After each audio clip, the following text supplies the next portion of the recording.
प्यारे मालिक की महिमा गा नहीं सकते हम, बस नेति नेति कह के वाणी मौन होती है कि कब कब कैसे कैसे हमको किस तरीके से संभालते हैं ये हम जान भी नहीं पाते, पता बाद में चलता है ये क्या था। एक मन के अंदर कोई विचार तो लेके आइए, पर विचार अच्छा लाना।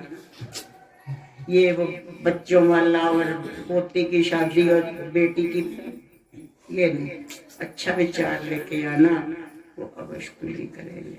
लेकिन हमारे तो विचार भी पता नहीं किधर किधर को चलते रहते हैं। मालिक वो उस वक्त सन 84 में 1984 में मालिक ने उस घड़ी में अवतार लिया जब पठान तेरी के अंदर पठान लोग दिन दिहाड़े बच्चियों को ले जाते थे, महिलाओं को तंग करते थे और बुरे हाल थे। और टेरी में ही सबसे ज्यादा ये बुरा हाल था। भगवान ने कहा अच्छा मैं यहीं आता हूँ।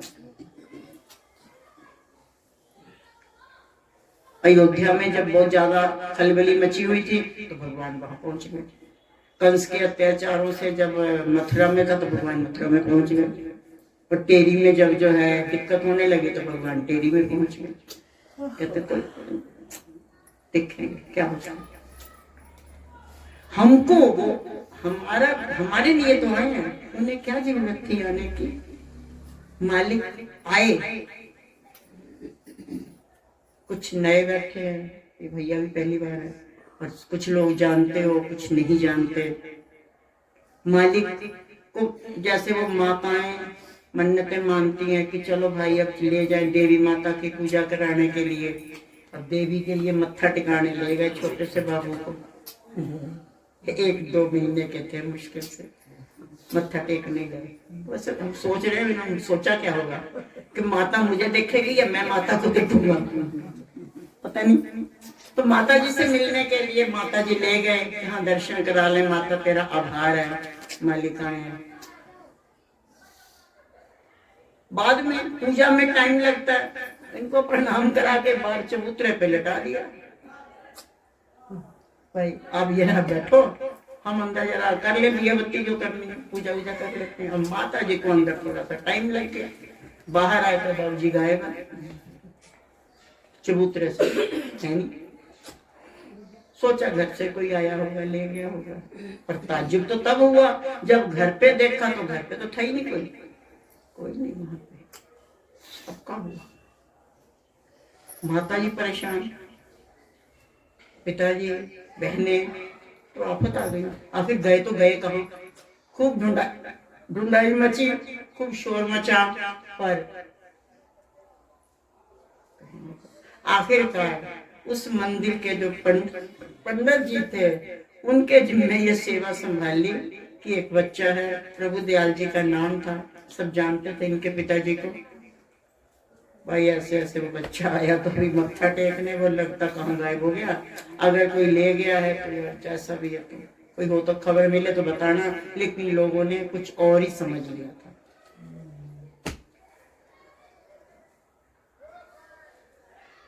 काफी 2-3 दिन तक पता नहीं भाई साहब कहाँ गए, कुछ पता नहीं। और 3 दिन के बाद उसी चबूतरे पे एक छोटे से बच्चे को किसी ने पैर का अंगूठा चूसते हुए खेलते हुए। पंडित जी ने सोचा ऐसे ही कुछ बता के गई थी माता, उठाया घर ले गए कि ये तो नहीं है। अब अंदाजा लगाओ तुम्हारा खोया हुआ बच्चा तुम्हें मिले तो कैसा होगा। खूब सबने शगुन मनाए, खूब खुशियां मनाई, खूब पार्टियां वार्टियां की गई। लेकिन इतिहास बताता है, कुछ संत लोगों के द्वारा ये बात पता चली कि उन 3 दिनों के अंदर श्री गुरु महाराज जी छपरा में दादा ब्रह्मा जी से मिलने गए। बोलो जयकारा, बोलो श्री महाराज की जय। और ये जानना चाह रहे थे आ तो गए, आगे करना कैसे, दुकान चलनी कैसे, कैसे इनको एक एक को बटोरना। कैसे इनका कल्याण करना, कैसे कहाँ कहाँ का ढूंढना, किसको, मतलब ये सारी जो है वो भूमिका बनाने के लिए 3 दिन तक श्री गुरु महाराज जी माता के मंदिर के चबूतरे से जो गायब हुए तो छपरा पहुंचे। वैसे छपरा आप लोगों को जाना चाहिए। छपरा दादा गुरु महाराज जी का किस्मत से मिला हमको वो पावन घर जहाँ पे हमारी सरकार ने अवतार लिया था, जहाँ पे कभी उनका झूला पड़ा था, और वो झूला झूलते रहे उसी जगह, और वहीं पर ही उनका जो है सारा हुआ। तो कम से कम जाना तो चाहिए। की बात तो भैया भी जा ही रहे, बाबा छपरा वाले बाबा ने भैया को बुला ही लिया। खैर बातचीत हो गई होगी इनकी आपसे, तो ये जाने होंगे, ये दोनों लोग जाने आपस में। उसके बाद और बच्चों की तरह श्री गुरु महाराज जी का बचपन का नाम श्री बेली राम जी रखा गया, जो नामकरण संस्कार होता है। और माता जी शॉर्ट में वो पहला वाला नाम ही लेती थी, पीछे राम तो नहीं बोलती थी। अब माँ तो कुछ भी कह सके भाई, माँ तो माँ है।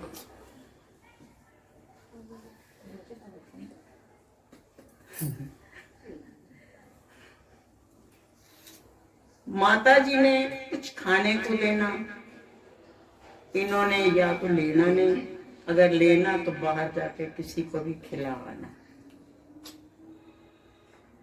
और बचपन से ही तंद्राओं में निकल जाना, हरि बोल हरि बोल हरि बोल हरि बोल हरि बोल हरि बोल। सब बच्चों ने आके बैठना, एक बच्चा क्या बोल रहा, क्योंकि बच्चों को समझ में नहीं आ रहा था ना, वो पठान टेरी पाकिस्तान में आता है, वो वहां के लोग हरि बोल बोलेंगे तो बच्चों को क्या समझ में आएगा। नए नए बच्चों को जय सच्चिदानंद नहीं समझ में आता। हमारा वो सिलाई मशीन थोड़ी सी गड़बड़ हो रही थी, मैंने वो रविशंकर को फोन किया, बाद में मुंह से निकला जय सच्चिदानंद। ज्यादा कंफ्यूज हो गया कि ये बोल क्या गए, आदत पड़ी। तो ऐसे ही उन लोगों के लिए ये हरि बोल जो शब्द था वो भी बड़ा अजीब था, तो बच्चे इनके पास आ जाते थे और इन्होंने बच्चों को भी बैठा देना, बैठो और बैठ के तुम भी बोलो हरि बोल हरि बोल। बच्चों ने थोड़ी देर के लिए बोलना और उनसे कहना आंखें बंद कर लो, जब मैं कहूंगा तभी उठना। और इन्होंने कब उठना, तो बच्चों ने, तो बच्चे कहाँ बैठेंगे, थोड़ी देर बैठना, बच्चों ने देखना बाबा जी तो बैठ गए, आंखें बंद करके चलो भाग लो, तो बच्चों ने चले जाना, है ना। धीरे धीरे बात लंबी हो जाएगी, फिर तुम्हारा भी टाइम हो रहा। एक बात याद आई,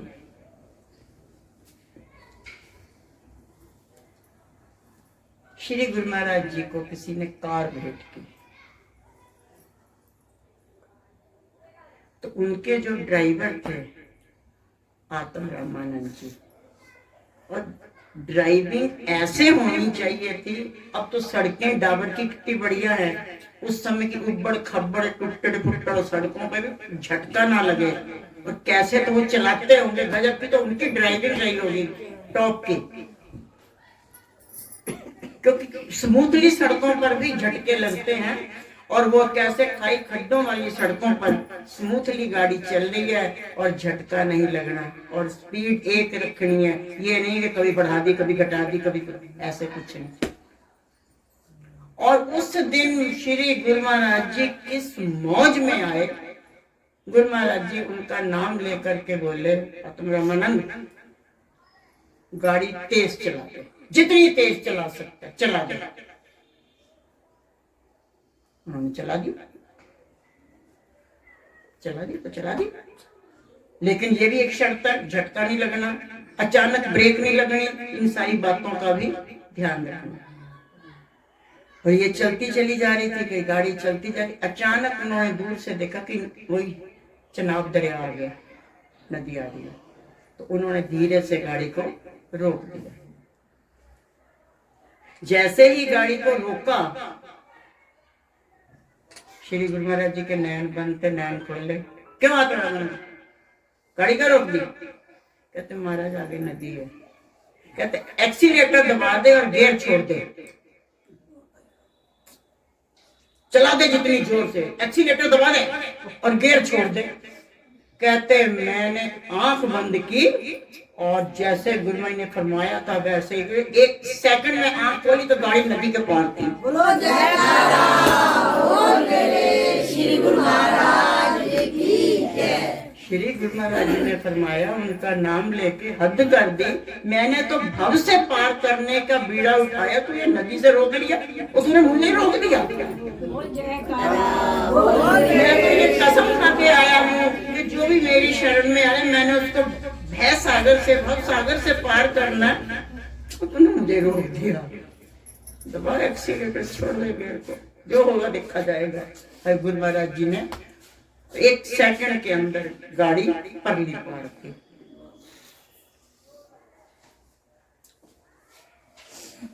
पता तो बात इतनी ही चली, आगे थोड़ी सी मेरी सोच आती है कि उन्होंने ये क्रिया कब की, एक्सीलेटर को दबाया और गियर को छोड़ा और क्या किया, आंख को बंद कर दिया।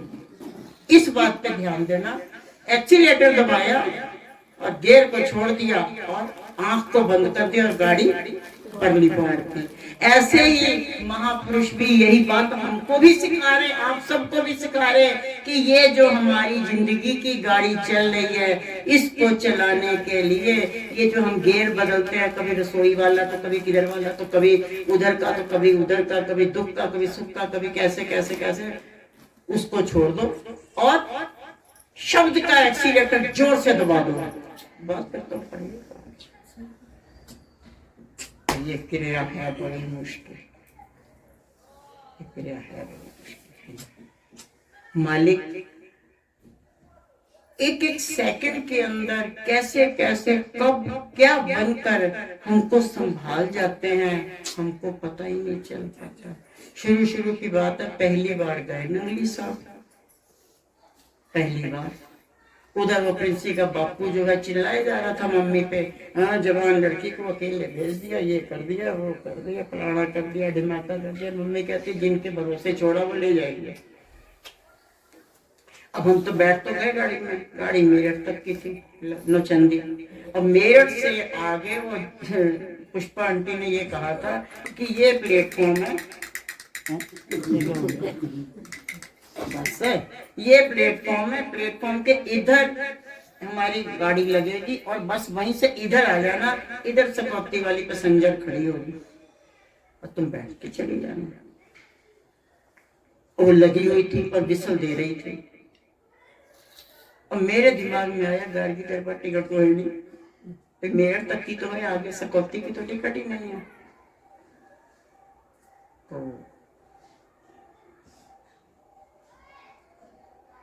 पर अब वो विसल दे रही है, टिकट के चक्कर में तो मैं प्लेटफॉर्म से निकल के बाहर जाऊंगी, टिकट लूंगी, तब तक तो वो मुजफ्फरनगर पहुंच जाएगी जाके, दिक्कत है।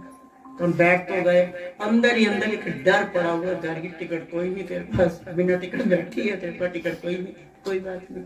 सकौती आ गया, हमको तो सकौती भी नहीं कहना आता था, हम तो कसौटी जाते थे। तो सकौती आ गया और सकौती उतर गए। उस दिन छापा पड़ा हुआ था, पुलिस खूब आई हुई थी, बेटिकटे पकड़े जा रहे थे। ये बात से हम अनभिज्ञ थे, हमें न पता था कुछ भी। इतने में जैसे ही हम बाहर निकले, अब तो प्लेटफॉर्म कितना सुंदर बन गया, क्या गजब का स्टेशन बन गया। सब तो ऐसा जो है एक बार पैर रख लो लटके जाओगे तो लटकते लटकते ऊपर चढ़ोगे, क्या वो प्लेटफॉर्म था ही नहीं है ना। जो पहले वाले उन्हें पता होगा, अब वाले तो बड़ी शान से जाते हैं, ट्रेन से जा रहे बकचक करते हुए। और अब वो पीछे वाला कोच मिला था मेरे को, हम बैठ तो गए। जब जैसे उतरे सकौती में तो एक सफेद कपड़े पहने हुए धोती कुर्ता आया बंदा मेरे पास, अंकल मेरा, और आके कहता है तेरे पास टिकट नहीं है। मैं क्या है ना, मुझे लगा मुझे पकड़वाने के चक्कर में कौन अंकल आ गए। मैं है भाई टिकट है मेरे पास, तो मेरे वाली टिकट दिखा दी मैंने, ये कहते तेरे पास टिकट नहीं है, हम जानते हैं, आगे छापा पड़ा हुआ पकड़ी जाएगी, इधर पीछे से उधर ले जाते हैं। मैं आपको कैसे पता मेरे पास नहीं है टिकट। कहते हैं मैं बता रहा हूँ इधर आया, मरेगी आगे छापा पड़ा हुआ है। और सच में देखा पूरी बेटिकट यात्री बहुत से पकड़े जा रहे थे और हमको वो अंकल पीछे से ले गए। अब हम वहां तक तो पहुंच गए, अब रेलवे लाइन पार करना पता नहीं चला कब तो प्लेटफॉर्म शुरू हुआ, कब खत्म हो गया, कब दूसरा प्लेटफॉर्म, थे ही नहीं प्लेटफॉर्म, तो ऐसे निकल गए और सामने जाकर के वो सत्यानंद जी के आश्रम तक पहुंचा दिया। और वहां पे जाके खड़े हो गए, अंकल ने मेरे से कहा इस जगह को जानती है? मैं पहले मन में सोचा ये कैसा सवाल कर रहे हैं, ये कैसे अंकल है, ये मैं आई पहली बार हूं तो मैं इस जगह को क्या जानूंगी। और फिर उन्होंने कहा इस जगह को जानती है? दोबारा बोला तो बोर्ड लगा था परमहंस अद्वैत मठ। मैं क्या, हाँ ये गुरु महाराज जी का आश्रम है। अंकल ने मुस्की मारी, कहते जा, तो नंगली पहुंच गई। हम अंदर चले गए, तब स्वामी सत्यानंद जी के माता जी जिंदा थे, बकायदा उन्होंने पूरा जो है अंदर गए, कहते जा पुत्र जाके नहा नू ले और कुछ नाश्ता पानी कर ले, और शाम नू तो टांगा चलता था, टांगे की सवारी होती थी, मजा आता था, चल चल के चलते थे। आप तो मोटर गाड़ियां ले ले दौड़ते हो, तो टांगा कहते वो समय समय पे जाता है। और सत्यानंद जी के आश्रम के पीछे पगडंडियां सी बनी, वहीं पर जाता था। ये तो रोड ही नहीं बनी थी, ये तो बहुत अब बना, कहीं जाके सड़क बढ़ गई है, तुम्हारा गेट वेट, तो उधर पीछे से ही पैदल कितनी बार निकल जाते थे और वहीं से ही जो है चले जाना। और वहां पर जब पहुंचे तो मैंने सोचा अंकल को थैंक यू कर दूं, बस ऐसे ऐसे में अंकल गए। दूर तक सड़क है, कुछ को नजर ही नहीं आया। और जब नंदी साहब में श्री गुरु महाराज जी के पहली बार दर्शन किए, मुस्कुरा रहे थे। मैं कहा ये जरूर मुझसे पंगे ले रहे हुए कि उस समय मेरे को कहती हाँ है ना टिकट मेरे को।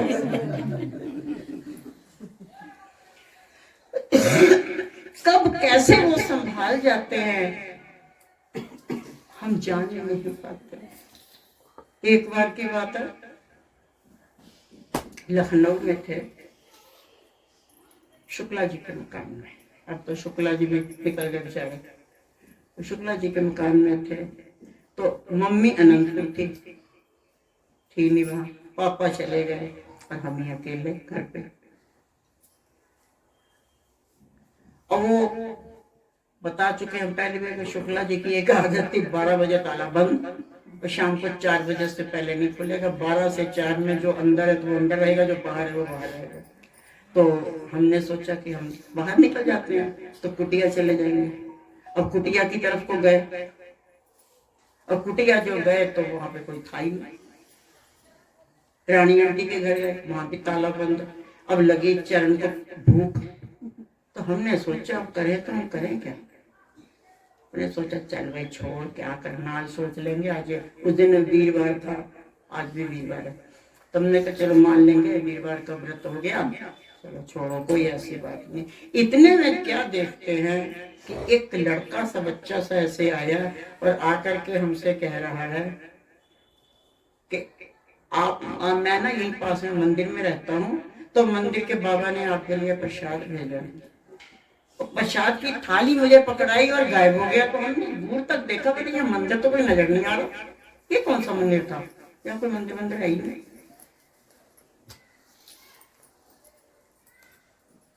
हद कर दी इन्होंने, कौन कैसे क्या करता है कुछ पता चलता है।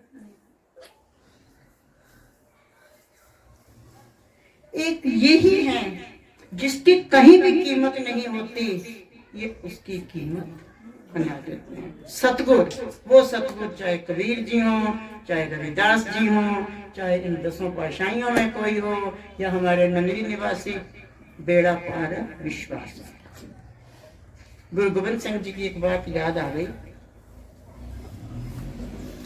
एक बार कन्नौज से एक टॉप का कवि श्री गुरु महाराज जी के, गुरु गोविंद सिंह जी के दरबार में अनंतपुर आ गया, और आ करके उसने जो है कहा मैं कुछ कविता सुनानी चाहता हूँ। तो गुरु महाराज जी ने पूछा तेरा नाम क्या है? कहता महाराज नाम तो पैसे वालों के होते हैं, हम गरीबों का क्या नाम है, हमारा कोई नाम नहीं है। नाम तो पैसे वालों के होते हैं, अमीरों के होते हैं, गरीबों का कोई नाम नहीं होता। गुरु महाराज जी ने फरमाया, जब तुम्हारा जन्म हुआ होगा तो माता पिता ने तुम्हें बुलाने के लिए कुछ तो नाम वाम रखा होगा। कहते हैं हाँ, माता पिता ने वो चंदू राम रखा था, पर आज तक सुना नहीं मैंने चंदू राम। सब चंदू चंदू कहते हैं, वो चंदू कविता सुना दे, वो चंदू कविता सुना दे, तो सब चंदू ही सुना, आज तक हमने चंदू राम सुना नहीं। वैसे श्री गुरु महाराज जी ने फरमाया, श्री चंदू राम जी कोई कविता सुनाइए। चंदू राम की आंखें नम हो गई। अपने लिए कोई चंदू राम ही नहीं कह रहा था, पर वो चंदू राम जी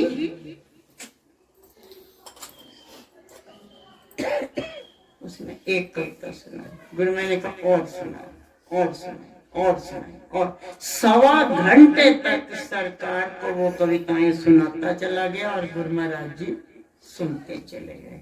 बाद में श्री गुरु महाराज जी ने जो वहाँ कैशियर था उसको बुलाया और पूछा, तेरे पास इस वक्त कितना खजाना है? कितना? उसने कहा, महाराज 700 मण रतन टाइप के। कहते जितने भी हैं सब थैली में भर और इसको दे दे। वो बेचारा डर के मारे, उसको ही लगा मजाक कर रहे हैं। 700 मण कौन देगा? ये तो हंस रहे हैं, कोई बात नहीं, गरीब का हक पे मजाक उड़ाता, जिनकी भी बारी है उड़ा लो। खैर आखिर गुरु महाराज जी ने सारे के सारे उसको दे दिए।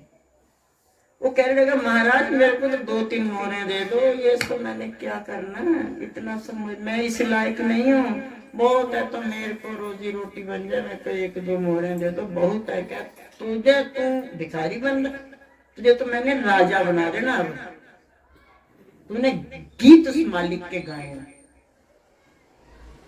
सच्चे पातशाह के गीत गाए, तो तेरे को तो राजा बना देंगे। सब दिलवा दिए, कोष सारा खाली करवा दिया। फिर उसको कहा कि जो अभी ग्वालियर के राजे ने सबसे बढ़िया टॉप का शाही हाथी दिया था, उसको सजा के लेके आओ, क्योंकि राजा लोग हाथी पे जाते हैं। उसको दे दो, हाथी दे दिया गया, ले लो हाथी, तुम ले लो। और आगे नगाड़े बज रहे हैं, साथ में कितने सेवक दिए गए, और साथ में अब चंदू राम जी जा रहे हैं, शर्मसार हुए जा रहे हैं। लेकिन गुरु महाराज जी ने फरमाया, चंदू राम जी आते जाते रहना। कहते मालिक मैंने हाथी नहीं मांगा, आपने खुद दिया, मैंने धन नहीं मांगा, आपने खुद दिया, आपने बिन मांगे इतना कुछ दे दिया, क्या कुछ मैं भी मांग सकता हूँ? जो पास में लोग थे उन्होंने कहा, देखा आ गया ना अपनी औकात पे, इतना कुछ ले लिया और अभी भी इसका कुछ मांगना बाकी है। संसार की जो दृष्टि होती है ना प्यारे, ऐसे ही होती है। उन्होंने कहा कि नहीं, सब कुछ आपने इतना सब दे दिया, मैं इस लायक भी नहीं हूँ, सब कुछ आपने अपनी मर्जी से दिया, पर मैं आपसे कुछ मांग सकता हूँ। गुरु महाराज जी ने फरमाया, अरे भाई मैं तो कब से कह रहा हूँ तो कुछ मांग, क्या चाहता है? कहता बस अपने श्री चरणों से प्यार बना के रखना, मैं यही मांगू और मुझे कुछ न चाहिए।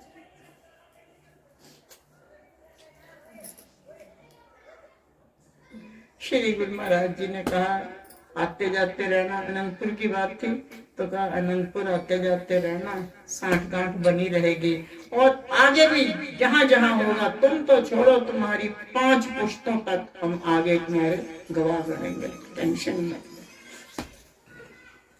इसी तरह से चलता रहा। फिर वो चला गया। उधर कन्नौज का जो राजा था, जो इसको चंदू चंदू करके बोलता था, जो इसको निरादर करके बोलता था, वो अपने महल से निकला, क्योंकि बाहर तो ढोल नगाड़े बज रहे हैं और हाथी पे कोई बादशाह जा रहा है। उसने पूछा कोई बादशाह आ गया क्या? महल की छत से आया देखने के लिए भी कौन से बादशाह आ रहे हैं। तो देखा तो समझ नहीं आ रही, क्योंकि बड़ा वो पग पग बंधी हुई, बड़े सजे हुए हैं बाबू जी, चंदूराम जी। अब वो बेचारे कुछ नहीं समझ में आ रहा। नीचे उतरा, नीचे उतर के मंत्री से पूछा ये कौन सा राजा आ रहा है? कहते जी हाँ पता मुझे भी नहीं चल रहा कौन सा राजा आ रहा है, चलो उसी से ही पूछ लेते हैं। और वो आगे गया तो आगे सिपाहियों से पूछा गया कौन सा राजा है? कहते ये तो हमें भी नहीं पता ये कौन सा राजा है, ये राजा से ही पूछना पड़ेगा। और राजा के तो आगे पीछे बहुत से पहले सिपाही और नौकर और कितने सारे थे, वहां तक पहुंचते पहुंचते 5 लोगों से टक्कर हुई, ये कौन से राजा हैं? सब कहते जी ये तो हमें भी नहीं पता ये कौन से राजा हैं, और ये तो हम भी नहीं जानते कि ये कौन से राजा, पर है ये कहीं के राजा। आखिरकार वो मंत्री जो था राजा तक ही पहुंच गया, उसी से पूछा तो राजा को देख के वो नीचे उतर आया, हाथी से प्रणाम किया। बोले जी आप कौन है, कौन से देश के राजा हैं? कहते मैं अनंतपुर में बसने वाले सच्चे पातशाह गुरु गोविंद सिंह जी का भिखारी हूँ, उनका भिखारी मंगता। कहते उनके मंगते भी ऐसे जाते हैं शाही ठाट से हद हो गई। जो गुरु गोविंद सिंह जी के 52 कवि थे तो उसमें इनका नाम सबसे ऊपर था, सबसे पहले कवि यही थे। तो कहते हैं ये मंगतों के हाल है ऐसे, मौत लश्कर सजी पड़ी है, इतने जोड़े घोड़े सजे पड़े हैं, तो ये मंगता जा रहा है। कहते हाँ मैं उनका मंगता हूँ। कहते फिर मुझे उनके पास ले चल। ऐसे ही फिर महापुरुष भी यही करते हैं, साथ में लगा के खुद तो तारते हैं, औरों को भी तारने वाले बन जाते हैं, और जो तरते हैं और वो औरों को तारने वाले बन जाते हैं। दादा गुरुमई ने श्री गुरु महाराज जी ने को कहा था ना आपके 10,000 सन्यासी होंगे, और ये तो बीज है।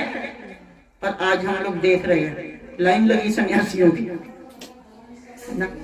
श्री गुरु महाराज जी के कितने भक्त, कितने संत, जगह जगह उनके नाम लेवा, और उनके नाम ये जन्म उत्सव आप ही लोग नहीं मना रहे, आप ही नहीं कर रहे, देवी देवता ये पूरा फरवरी मालिक का है। जब जब जिसको जहाँ जहाँ मौका मिल रहा है उत्सव मना रहा है, क्योंकि आज हमारे अनाथों को, डूबते हुओं को सहारा मिला है। क्योंकि अगर जे तू ना पढ़ता सडिबा आसान रुड़ जाना सी, सानू किते न मिलती था आसान रुड़ जाना सी। कदम कदम पे हमको कैसे कैसे वो संभाल लेते हैं, क्योंकि उनके सिवाय और कोई संभाल भी नहीं सकता।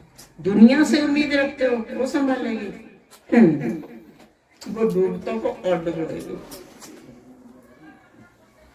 एक छोटा सा भजन याद आया, बोल रहे डांटोगे तो नहीं,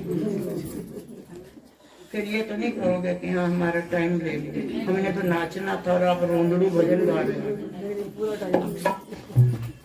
मिटा सके तो मिटा ले दुनिया, बनाने वाला बना ही देगा।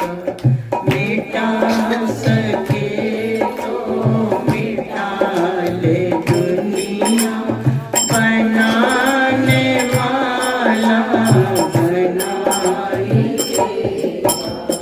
डुबा सके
वाले दुनिया बनाने वाला बना ही लेगा। मिटा सके तो मिटा ले दुनिया बनाने वाला बना ही लेगा। इधर जमाने का सिंधु गहरा, उधर है मेरे जीवन की नैया। इधर जमाने का सिंधु गहरा, उधर है मेरे जीवन की नैया।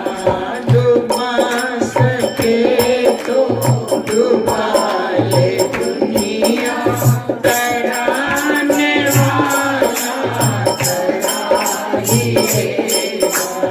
डुबा सके तो डुबा ले दुनिया तराने वाला तरा ही लेगा।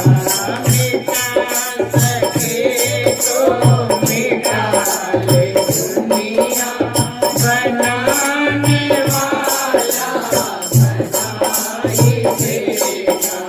मिटा सके तो मिटा ले दुनिया बनाने वाला बना ही लेगा।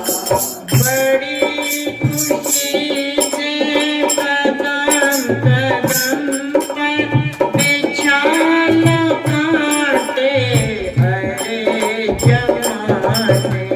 बड़ी खुशी से कदम कदम पर बिछाल काटे हरे जमाने।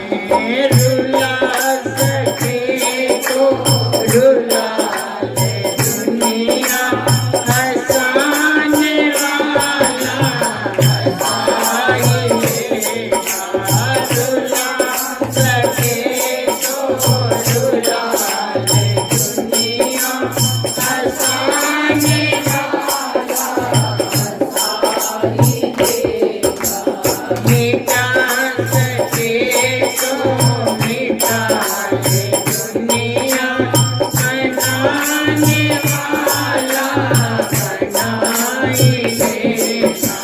मिटा सके तो मिटा ले दुनिया बनाने वाला बना ही लेगा। सो प्यारे, गुरु घर की सेवा जो भी जिस भाव से करता है, तन की, मन की, धन की, जिस भाव से भी कोई करता है, जिसने निर्भाव होकर के की, उनको मालिक ने अपने जैसा बना लिया। अगर किसी ने कोई भाव रख के किया तो मालिक ने कर दिया। लेकिन सोच अब हमारी है कि हम उस मालिक के पास आके चना चबेना मांगेंगे हैं? नहीं, मालिक से मालिक को ही मांग लेते हैं।